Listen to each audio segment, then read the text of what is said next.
Viksit Bharat 2047, the Government of India's ambitious roadmap to transform the country into a fully developed nation, aims to drive both economic and social growth with the bold goal of turning India into a multi-trillion-dollar economy by 2047.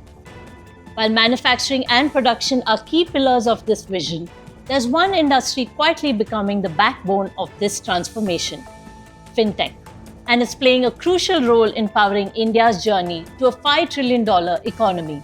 So, where do we stand today on that path? I'll break it down for you right here on this episode of Point Break.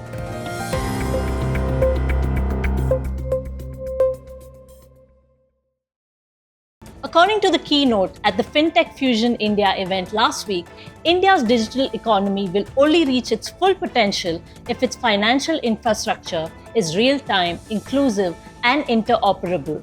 Why? Because every rupee that moves, whether it's from a Kirana store or through a supply chain financing app, needs rails. And FinTech is building those rails. But before we get into that, here's what's been making the waves in the world of tech and AI.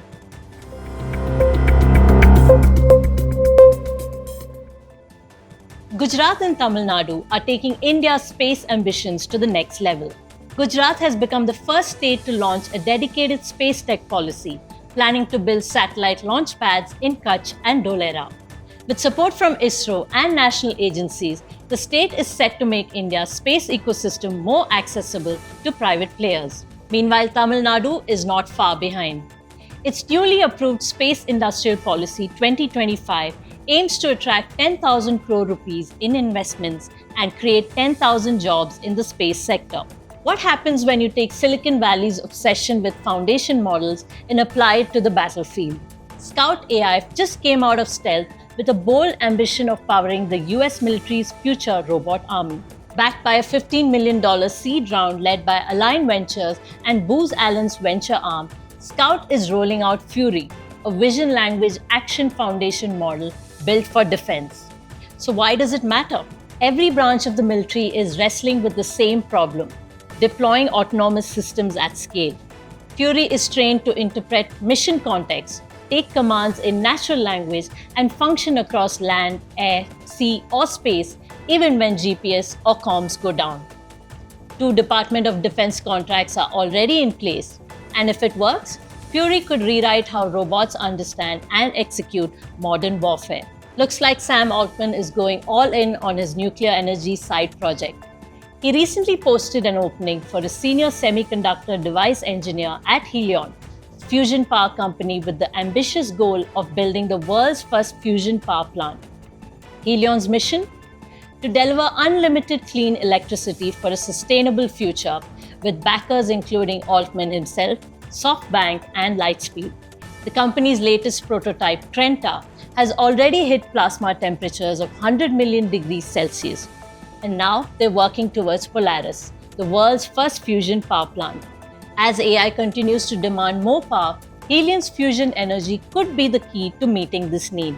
Clean, reliable energy is essential to fuel the growing infrastructure behind AI, and Helion might just be the breakthrough that powers the next wave of intelligent machines. PhonePe's e-commerce platform PinCode is expanding its quick commerce model with a 10-minute medicine delivery service. Currently available in Bengaluru, Pune, and Mumbai, the service allows users to order prescription and over-the-counter medicines from local pharmacies with delivery in just 10 minutes.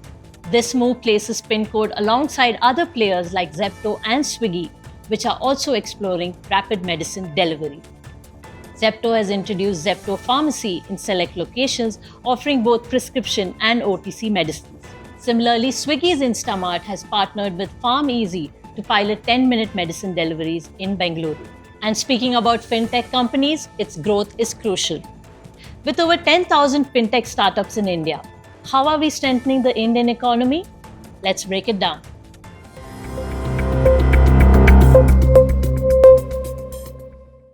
India's fintech sector is no longer just scaling, it's setting a precedent. At the FinTech Fusion India event last week, one message stood out: India's digital finance model is moving from domestic adoption to global relevance.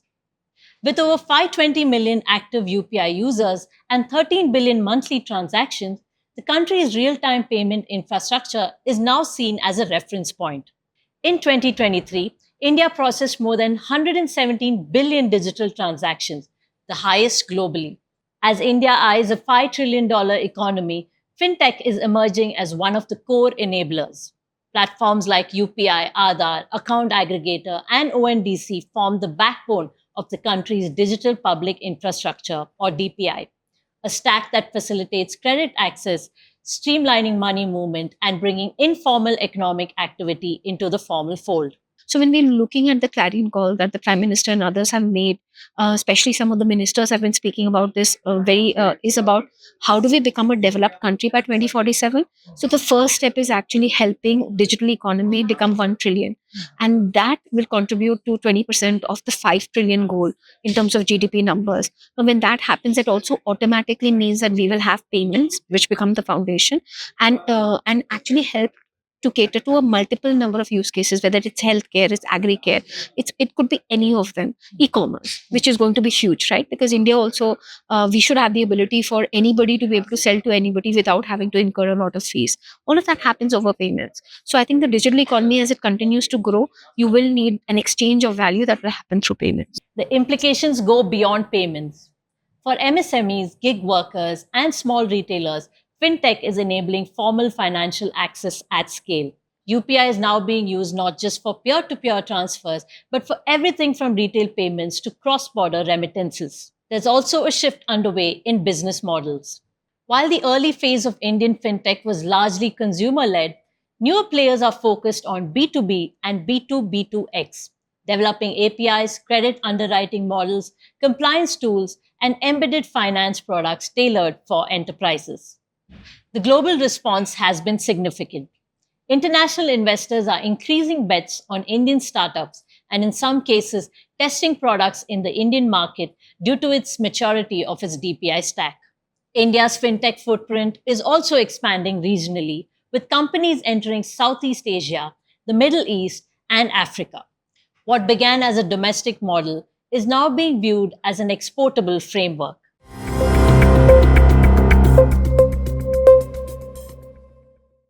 India's fintech sector has taken the world by storm. But here's a burning question. Are fintech companies truly making money? There's a common myth that fintech companies aren't profitable, but that's not entirely accurate. Sure, many fintechs are in the growth phase and are heavily reliant on investment, yet the truth is that the sector can generate profit. It's just that the path to profitability isn't as simple as it seems. There's not one person in this room who wouldn't have used a payments product. But did you know that payment companies don't actually make the most money out of payments? So this is one of those hidden secrets that you would be able to unpack if you decided to go under the hood and understand how money moves. And this is why when we talk about financial technology, which is fintech, the areas and the broad boundaries have actually gone much beyond. Because it's not just about money movement, it is enabling businesses, it is value creation. And payments is that bedrock. Whenever you provide a value or a service, you need to get paid and you need to pay somebody. How does that happen? That actually happens with payments. And $520 billion is what payments is actually responsible for as a direct contributor. The reality is that fintech's revenue models are evolving. While it's true that many companies are still scaling and not yet profitable, the myth that fintech can't be financially sustainable is being debunked. Companies are starting to realize that with the right business models focused on customer engagement, transaction volumes, and cost efficiencies, they can indeed generate profits in the long run. It's not about if they can make money, but about how they navigate this complex landscape. I think the fintechs in the country are really solving for that last mile connectivity. And even today, I think we have solved for, let's say, like the first 350 million people that are there, which are broadly present in the UPI ecosystem. But for us to solve for the broader India, which is 1.4 billion people, right? That is still 3-4x of there. So the 10x growth of fintech that is going to happen is that the number of people who are going to use financial services, financial technology itself will grow by 3-4x. And then the number of times they are going to use financial technology, even people in this room today, that is going to grow by 3-4x. So potentially the market for fintech itself will scale up by 10 times, in next decade, right? In short, what's being built in India is not just fintech, it's infratech, a stack that blends innovation, scale, and access. And well, the world is watching. That's all for tonight's episode of Point Break, but don't worry, I'll be back with more stories to keep you ahead of the curve. Until then, stay curious and stay sharp.